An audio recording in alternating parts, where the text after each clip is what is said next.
whatever path you are on, whatever inspired you to come here today, we honor you and we welcome you. And now, our message.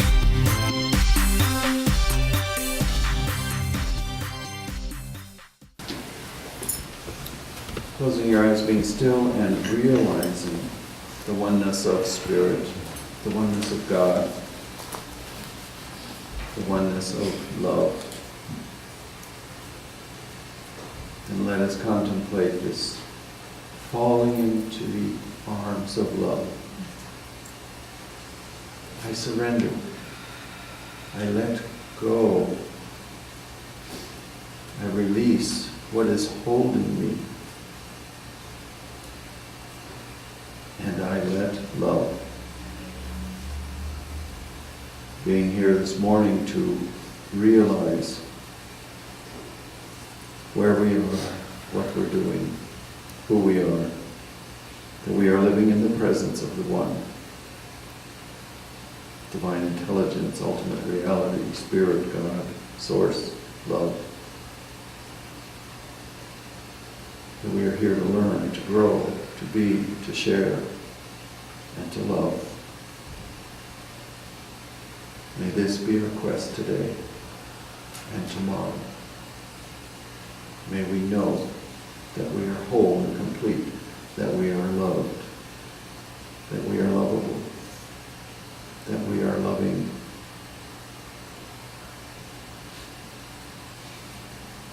And may we see ourselves falling into the arms of love. And so it is. And so it is.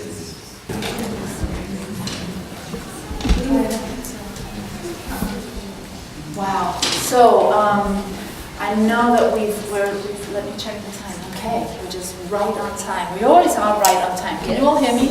Yes. Yes. Okay, good. So the theme for this month is immortality and eternal life. And last week we had Dr. Pam speak. Who was here for Dr. Pam's talk? Thank you, Dr. Pam. And some of us were not here. Did you miss us? No? You didn't even know we were gone? We were missed. Okay, well, we were at Big Sky Retreat in Big Sky, Montana.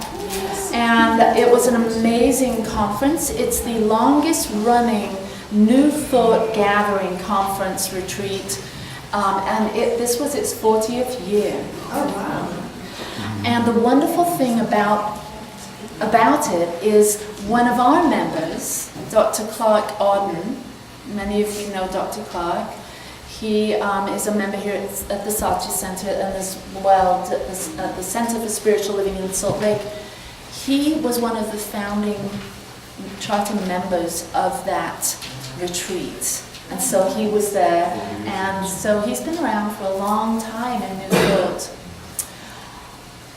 One of the amazing, it was a fabulous retreat, and I want to share with you the most profound thing I took away from it. But before I do that, I want to acknowledge somebody in this room, my mentor and coach, Felicia. So Felicia, here she is. Let's give her a applause.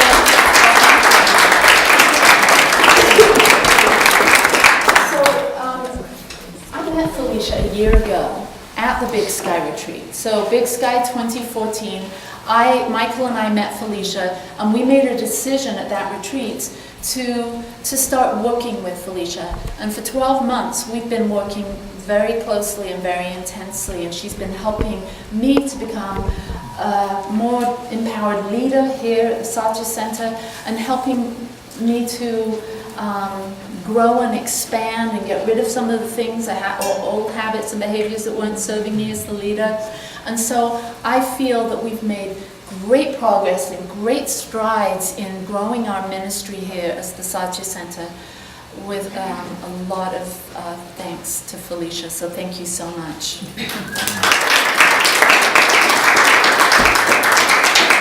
Felicia led the leadership of our Savor teams yesterday in a very powerful, deep process.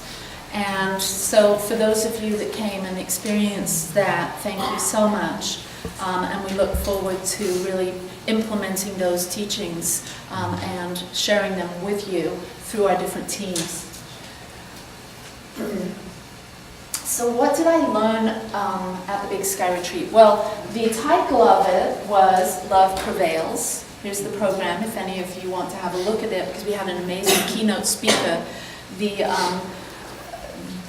profoundly awakened, alive, wise woman, Dr. Jean Houston was there. That was just so amazing.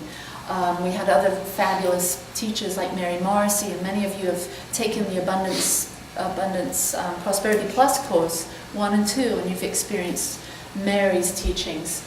And so we were just infused with powerful teacher after powerful teacher, tears, releasing, letting go, lighting up, embracing each other as a community. So what I learned the most through all of that was that any experience that I'm having in my day-to-day life that isn't an experience of love, that isn't an experience of appreciation, isn't real. Period. Any experience that I'm having that isn't love and appreciation and gratitude isn't real. I'm not in my true essence, in my true power. It's something my ego is confused about.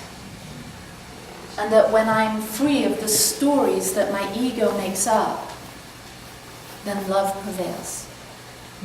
That's what I learned this week, or last week. So, I know that that teaching and all that I learned will continue to be expressed through my messages throughout this year and beyond. But for now, I want to explore what it means to be eternal, and what it means to be bringing eternal love into time and space. What does it mean to bring eternity into time? I believe each of us are eternity. I believe, and quantum physics is helping us to understand this at a more deep level, that we are stardust, that we are ancient beings. We may look like this physical body, with this mind, with this personality, with the life that we've created, but we're really timeless, we're eternal, we're ageless. We're physical as this expression for a short time, 80, 90, 100, 120 years. But then what? Then what? There is an eternal quality to what is happening within each of us. We have this mind that is eternal. We have this spirit, this essence, this spark, this ineffable something that is eternal. So that's what we're going to look at this month as we explore these eternal qualities that we bring into time and space. Love, beauty, wisdom, creativity, joy. What is it that you bring into time and space that is eternal? Dr. Ernest Holmes says, we are an infinite mind, and an infinite mind is also within us. It is by this mind that we think. This mind is eternal, therefore we are eternal. This mind is complete, therefore we are spiritually complete, though we do not appear to be so.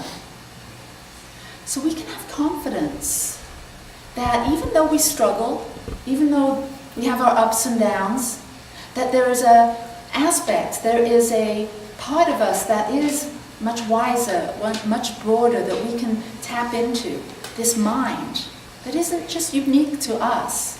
I think it was last month I talked about oneness and what quantum physics and physicists and neuroscientists are helping us to understand about the mind. Our brain is just a conduit to process the infinite mind. The thoughts aren't unique to us. We just become available and receptive to thoughts. That's why we put ourselves in a container like this, in a spiritual community where we can be supported by a positive energy, by positive thoughts, by wonderful talks and music and books that can remind us that our little negative thought patterns don't have to become our life. That we can actually open up our minds and become receptive and available for greater thoughts, more empowering thoughts. We can become aware that we're always growing and learning and connecting through that one mind. He says in his chapter, Freedom or Bondage, while bondage is an experience, there is a reality to which bondage is not real. To that reality, bondage is not even an illusion. There is a part of us that is never fooled. We're not trapped, is what this phrase, sentence says to me. We're not trapped. We're not bound by our beliefs, our old negative beliefs, our small limiting beliefs. We're not bound to those. We are able to liberate ourselves from those. We are free to think, to do, and to act in any way we choose. And that's really what this spiritual journey is all about. For those of you that just stepped up and became members, it's about congruence. It's about having what you think and what you do and how you feel align. Congruence. Thinking in a certain way, acting in a certain way, and feeling a certain way. And expressing that. That's alignment. So, Eckhart Tolle said, death is the stripping away of all that is not you. Mm-hmm. The secret of life is to die before you die. And then there is no death. So we just let go. We let go of those limiting beliefs, of those small ideas, and we become alive to our eternal nature. So what happens when we do die to this physical body, when we do pass on? A lot of people come to centers, to churches, because they have fear about that.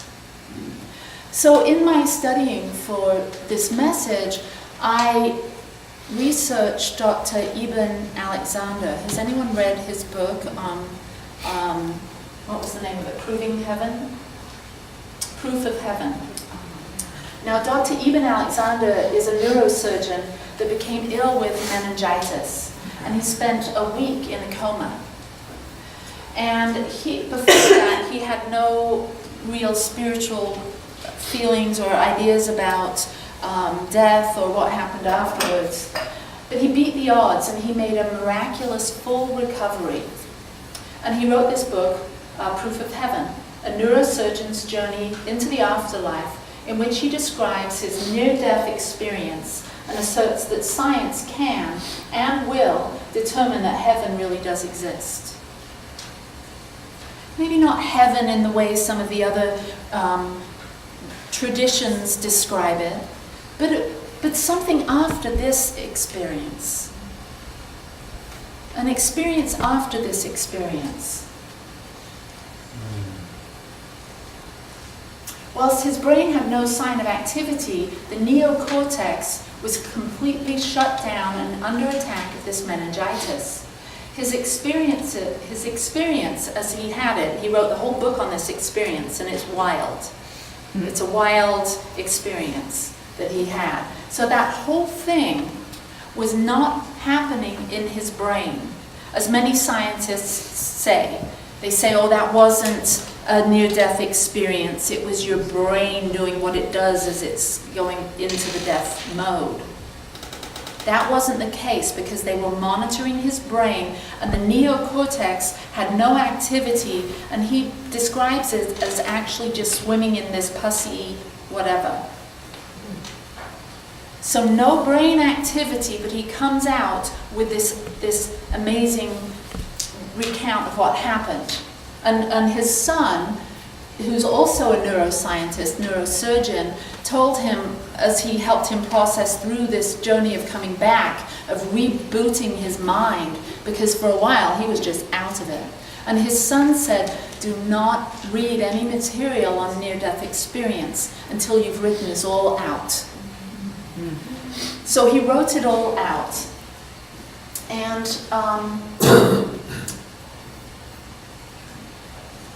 he says what was happening wasn't in his brain. It wasn't a hallucination. It wasn't a dream. And he believes that it really happened, get this, outside of the universe. That the realm he experienced was outside of the universe. So the most significant concepts that he wanted to share with us after his death experience was that he wants souls. He calls us all souls. He wants individuals to remember that this is simply a reminder of what we already know. Of what we already know. That we are deeply loved by an infinitely loving Creator. So this is what he just came alive. When he came out with this, he pretty much lost all credibility in his field of choice. The other scientists and surgeons and doctors were thinking he was a kook. But he was so changed by this experience. He says that we are unconditionally loved. And that we are here, each of us, we're here as conduits to serve that unconditional love here on planet Earth. You know this, right? Mm-hmm. You know that you're here as a conduit to share this unconditional love.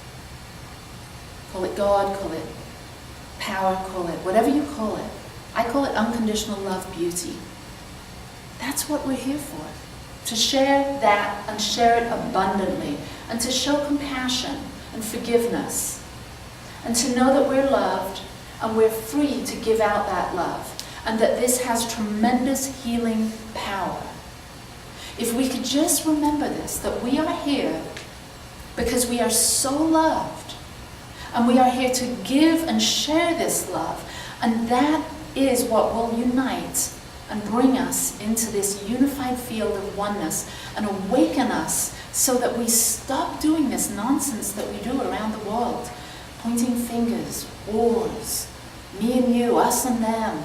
And we become unified as a whole that will allow our species to thrive and survive. It's this activation, it's this remembering, it's this sharing of this unconditional love. Of accepting one another and supporting each other's creativity. So that was the first thing. The second thing, being here in the physical realm is a process of healing. This is what he learned.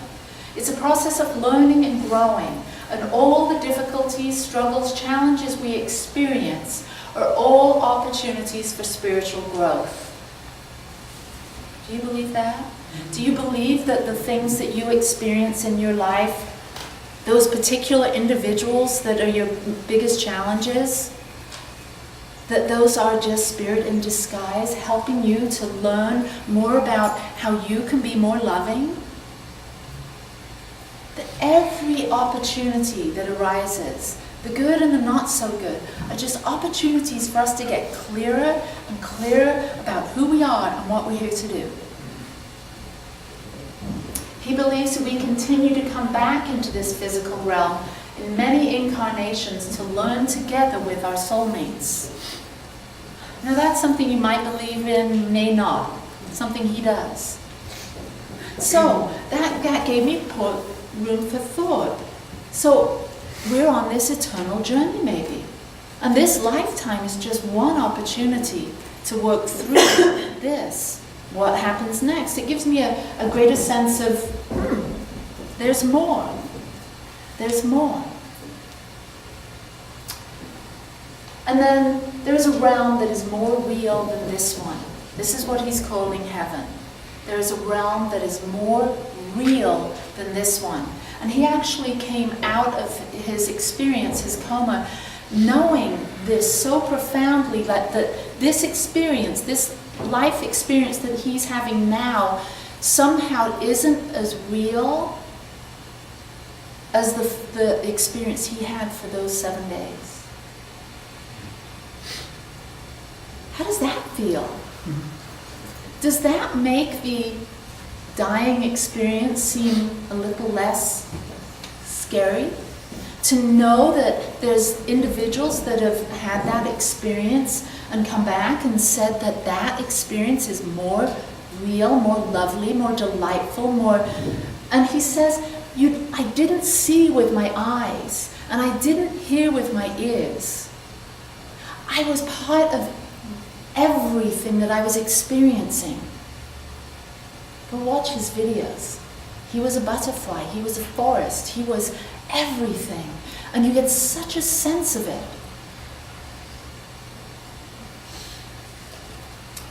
So I'm going to close with a reading from Dr. Ernest Holmes, and it's titled Immortality. So I invite you to just close your eyes maybe and listen to these words deeply, with the ear behind the ear, and maybe see with the eye behind the eyes.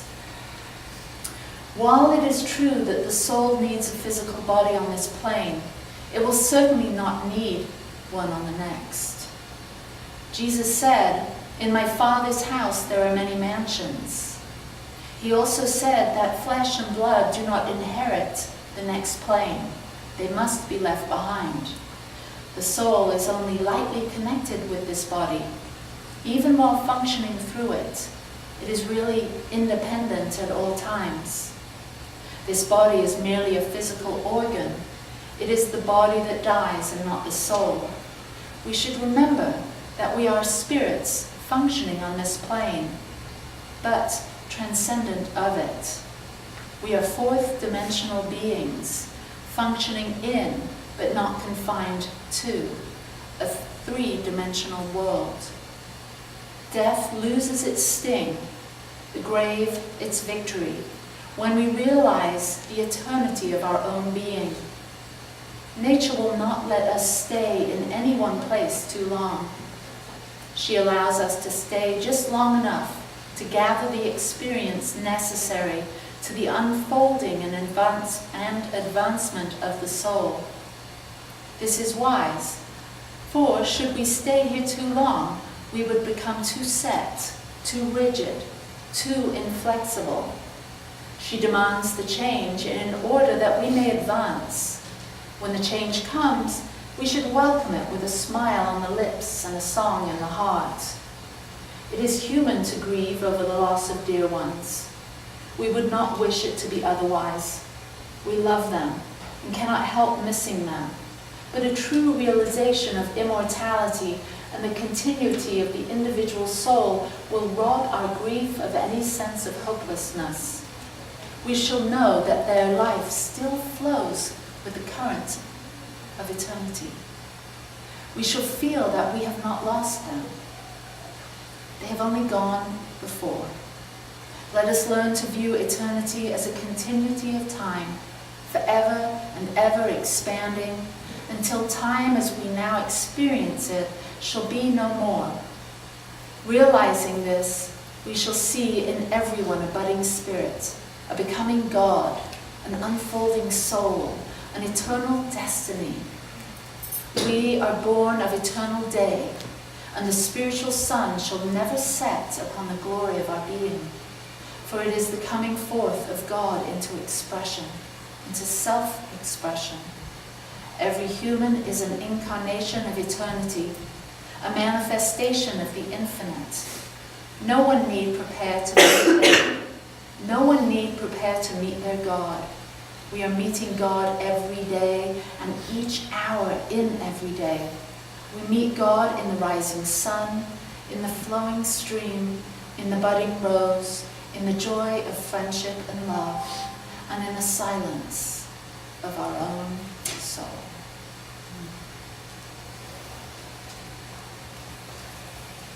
So let us know as we turn within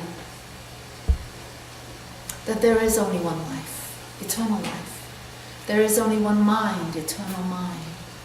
There is a one being, one presence, eternal presence. And as I align with that right now, I invite each of you to connect with that deeper part, that wider space, that eternal essence, that ineffable you, that is more real than this, that is more real than this.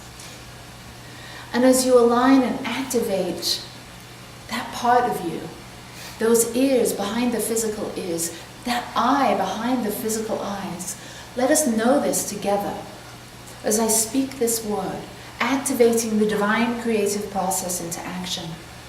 What I know and accept for each of us is that we awaken to who we really are, eternal, loving, peaceful, beauty, creativity, and that we commit to ourselves to bring eternity into time by sharing our love so abundantly. The more that we give, the more we receive. So let us know that as we give these eternal qualities, that we are imbued and filled to the brim with them over and over, until our life becomes a living demonstration of love and beauty and gratitude and joy and wisdom and healing and wholeness and joy, and that becomes our very experience. Just breathe that in. I am peace. Let's say it together. I am peace. I am love. I am love. I am beauty. I am beauty. I am alive. I am alive. I am infinite. I am infinite. I am eternal. I am eternal. And for this I am blessed. And for this I am blessed. Thank you. Thank you. And so it is. Thank you.